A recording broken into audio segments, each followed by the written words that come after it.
claro que nessa mesa, quando se discute a sustentabilidade ambiental e o agronegócio no país, ele é um tema que, como foi falado aqui pelo nosso sempre ministro Roberto, é um tema que em 10 minutos não se dá para se fazer, não dá para se trazer as opiniões e, claro, pontos de vistas, mas cada um dá a sua pincelada e, obviamente, você vai fazendo com que essas opiniões todas que estão sendo aqui colocadas e também dadas e tragas como experiências, elas possam ajudar na construção e também no trabalho que nós poderemos produzir no dia de hoje. Aqui na nossa apresentação eu não vou fazer essa leitura, né? Claro, só coloquei aqui alguns pontos, né, importantes aqui do nosso agro, que todos os senhores são sabedores, mas também é importante que se reforce sempre, né, essa importância hoje, não só para o PIB do país, mas também para o mundo, né, como um grande fornecedor de alimento. E nós temos aqui esses pilares importantes que eu costumo dizer que é o tripé, que ele precisa ser compreendido como fundamental. Não dá para se pensar em agro se não tiver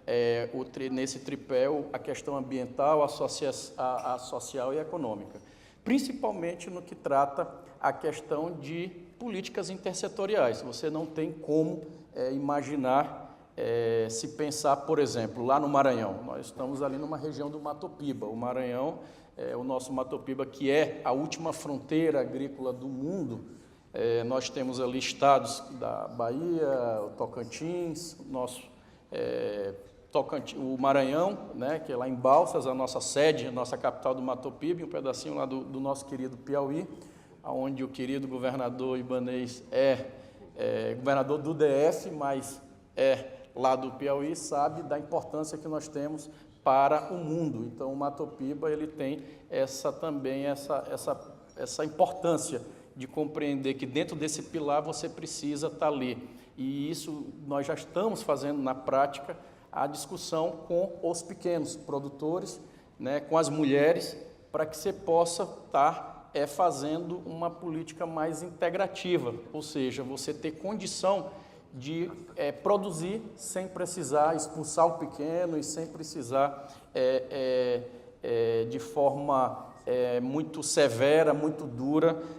impor qualquer tipo de política. Então, hoje, principalmente na legislação internacional, há espaço e cada vez mais está sendo cobrado para que quem produz tenha boas práticas, né? Então, é importante a gente ter a compreensão desse tripé. Hoje, nós temos aí esses desafios, que todos aqui são sabedores, né? E aqui nós elencamos alguns deles, então, desde o desmatamento, né, a pressão da biodiversidade, a questão das mudanças climáticas, a gestão dos nossos recursos hídricos, como muito bem foi aqui citado e lembrado pela nossa sempre ministra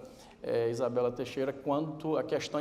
da importância que nós temos da água. Temos muita, mas ela pode faltar e se não estivermos atentos para essa agenda, nós vamos ter aí um problema sério no futuro bem próximo. Então, nós temos hoje lá no Congresso Nacional, aqui liderado pelo presidente Pacheco e os colegas lá na Câmara dos Deputados, né, veja aqui o Fernando, nós temos lá, esse ano já, o Plano Safra, né, que foi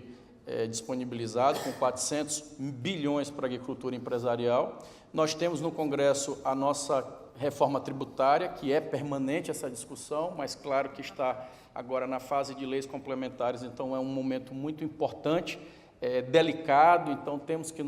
vários setores são prioritários, ou melhor, todos os setores são prioritários, então é importante se dar bastante atenção a esse tema, que agora, presidente Temer, mais do que nunca, vai ser um momento de virar a chave, porque todos sempre falaram nas últimas décadas da importância da reforma tributária, né? Tem que se discutir, mas na hora que você aprofunda ela, claro que todo mundo quer que tenha reforma, mas sem atingir ou sem alguém, ou sem cada setor dar sua contribuição. Então, vai ter que ter muita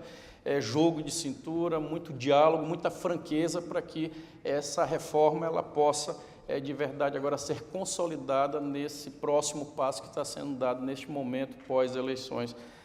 no Brasil. Nós aprovamos o Marco Legal de Garantias, que isso foi fundamental para os negócios e principalmente na relação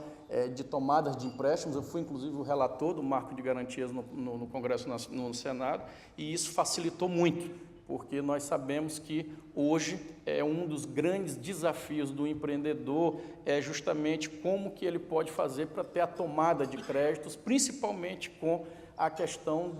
da concorrência com os maus pagadores. Então, assim, eu costumo dizer que nós temos ainda que ter esse momento no Brasil de discutir assim, como é que vai ser discutido o bom pagador? Porque o tomador de crédito que paga em dia, ele paga o mesmo juro, ele tem talvez mais dificuldade de tomar do que os que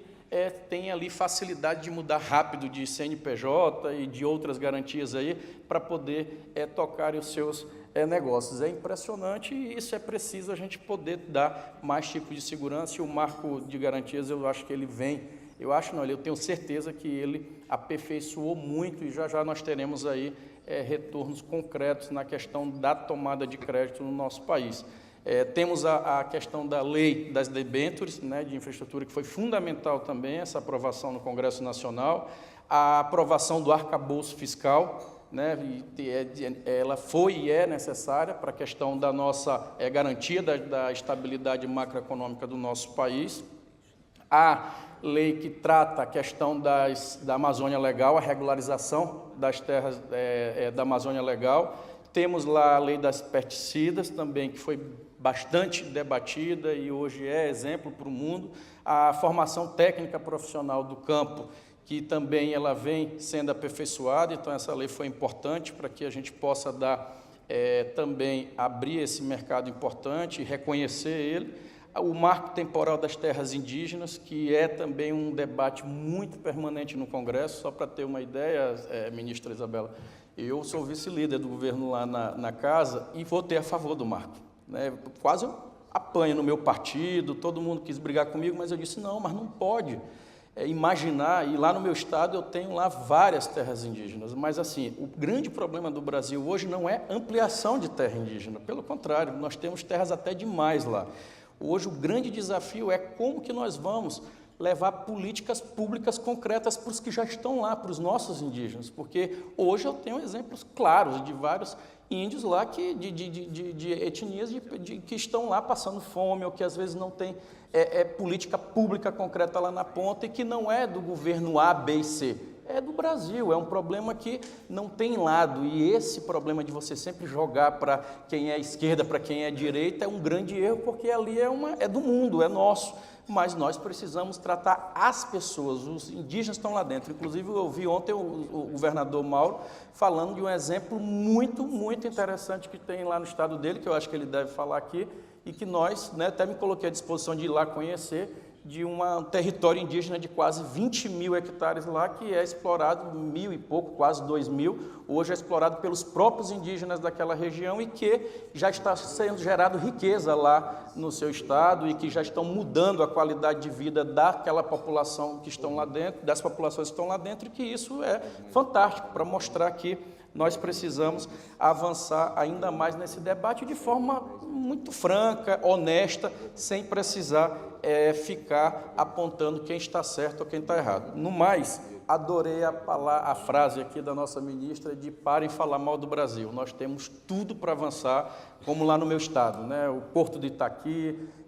nós temos ali áreas turísticas maravilhosas. Lá em Zurique eu tive a oportunidade de convidar e repito aqui novamente, conheçam lá os lençóis maranhenses, as nossas cachoeiras, as nossas potencialidades, porque eu tenho certeza que o agro, com o meio ambiente, com o turismo e com todo o nosso povo generoso que nós temos como fazer um Brasil cada vez melhor. Muito obrigado.